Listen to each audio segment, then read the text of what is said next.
What are you doing in my house? Jujutsu Infinite without me? Full of a rich history. The only game worth playing on roblox. Here, let me give you a quick dive on it. All right, we've got these 5 individuals. Robbie, XRNAs, Orblox, Scronge M. Duck, and Mr. Supernal. Being not just the main dev team, but the only dev team for Infinite. Having 2 side projects while making Jujutsu Infinite, Neo Soccer League, and Titan Warfare. Who knows what drove their passion to make this game, but the idea probably sprung up like this. Hey guys, I think we've done a pretty good job with our past 2 games. I say it's time to move on to another project. Yeah, if you want to, we can do it. What's the project going to be about, though? You guys watch Jujutsu Kaisen. What if we made a game about it?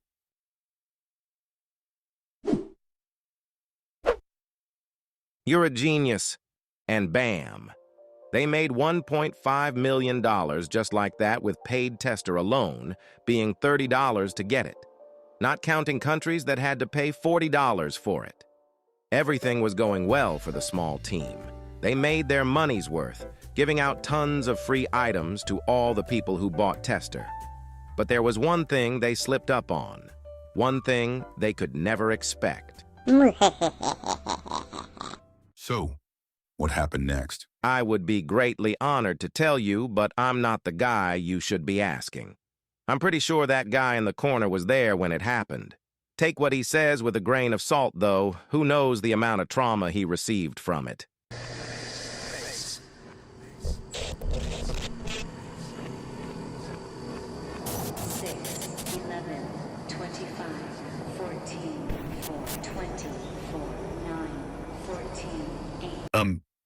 Are you all right, sir?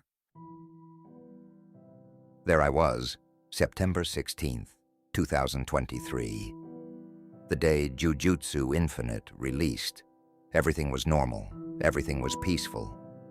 A few days, weeks, who knows? That's when it happened.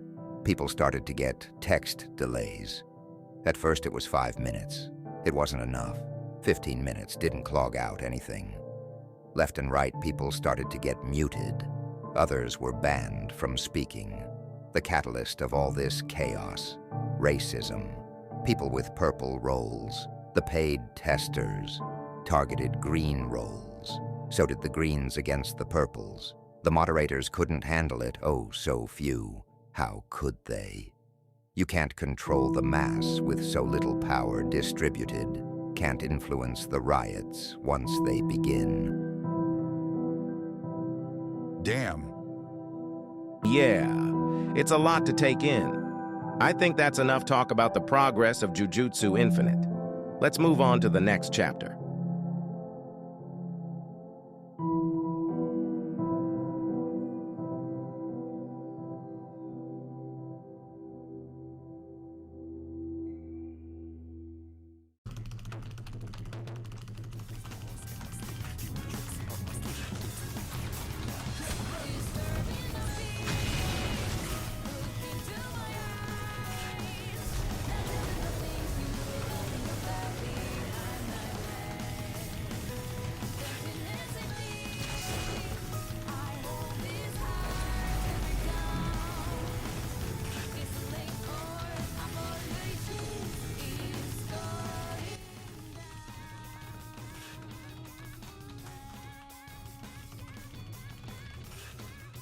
Good morning, John Newberton.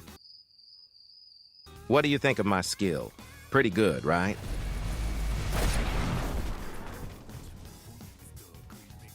Who were those guys? Oh, them? Just some bosses. Let me tell you about them.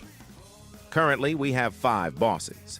These being Heian Era Sukuna, Toji, Dagon, Mahito, and Fingerbearer. Keep in mind, at the moment of editing this, other bosses are being planned to be added. Now, each one of them have their own tailored moveset, unobtainable through any regular means. I'd say the closest to using these moves would be if they ever implemented them into the sandbox game mode, but other than that, you would only see it in their boss raids. I would love to show you each move, visual, and description, but I ain't doing all that. Well, moving on, we have missions and investigations. You could call these one of the main catalysts of Jujutsu Infinite's progression system. If it wasn't obvious enough, missions are your main quest system, allowing you to level up and gain neat rewards depending on what 3 sets you pick out. These being the Zen Forest, Snow, and Shadow sets. Each give out a unique weapon and armor only obtainable from doing these missions. Hypothetically, you could get all of them before you max out if you're lucky enough. The more exciting part, though, are the 3 investigations that are currently added in the game, giving out more diversity during your progression to max level. Unlike missions, though, investigations are locked behind a set level, like the bosses mentioned before. Going in order, we have Cursed School, locked until level 60. For Yasuhachi Bridge, it's locked until you reach level 120. Lastly, there's Tokyo Subway, being locked until you reach level 180. Of course, once you're maxed out, these won't be a challenge to you. To fix that, difficulty tweaks can be made the higher level you are. The most notable one being Nightmare Mode, needing to be level 315 to get all of them. You can find pretty cool gear on each investigation, while also giving you access to pretty cool weapons. The most eye-catching of the 3 is located in Cursed School Rewards, having the high-end gauntlets. For these gauntlets are only obtainable to testers, being removed as soon as the game comes out for free. There might be another way to get your hands on one of these as a player who started on the prophesied release date, but that's something for you to figure out on your own.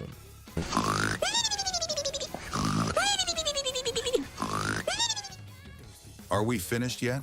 I mean, all we have left to yap on about are loadouts, innate techniques, and PvP. Who cares about that, though?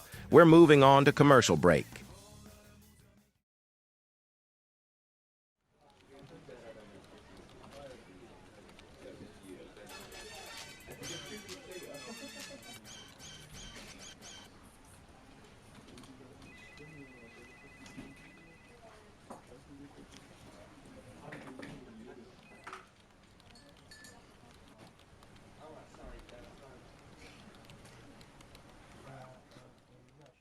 Are we live? We're live. All right. Hello, everybody. Welcome to our wonderful air segment. I hope you're all enjoying this video, made by that weird-looking individual. Well, Dexter, last I've heard of him, he had no idea how to continue on with the video. Now his jumbled-up brain wants us to do this commercial. Yeah, I'm mad too. But can you believe that? We aren't even getting paid for this. Now, where are those papers he gave us? Here you go, sir. Isn't that lovely? Now let me get a look at. Ooh, this isn't looking good. Well, give me the papers then. Oh, nah, he's cooked on this one. Carol, cast the analytics on screen. I know, it was quite a shocker to me too.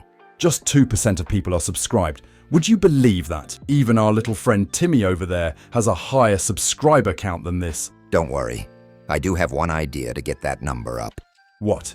Is it going to be one of those generic, you should like and subscribe lines people always do?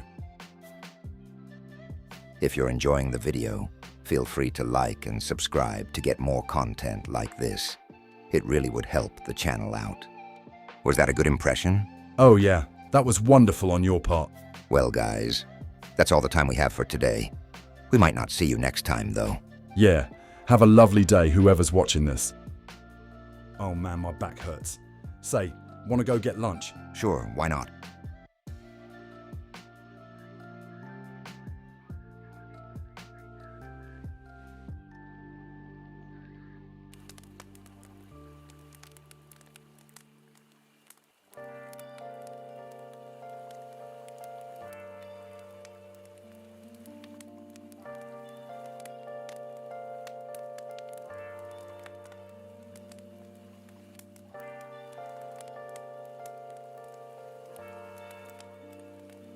Where even are we?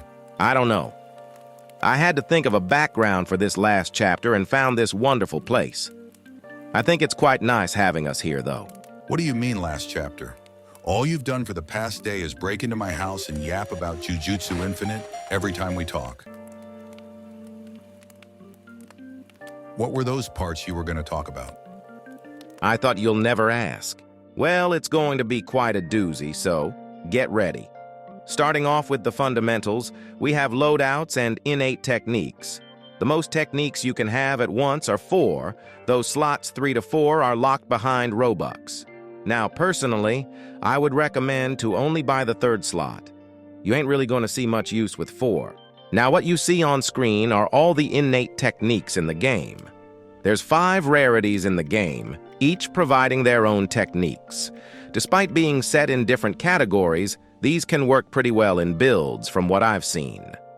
And how would you get these innates? Oh, just some reassuring gambling should allow you to get them. Lastly, I'll be quickly going over loadouts and the skill tree, because let's be honest, you guys already know what's in them. Loadouts. Pretty basic. Contains stuff like armor, weapons, items, and other things you obtain throughout your playthrough of Jujutsu Infinite. Skill trees are also what you suspect, having 5 categories to improve your character's health, strength, technique, and innate abilities. Couldn't you have, talked a lot more about those topics, even if the people knew them already? I apologize about that, but the website I'm using for these voiceovers just locked in on me, so this is all you're getting. Catch you later then. I'm going home.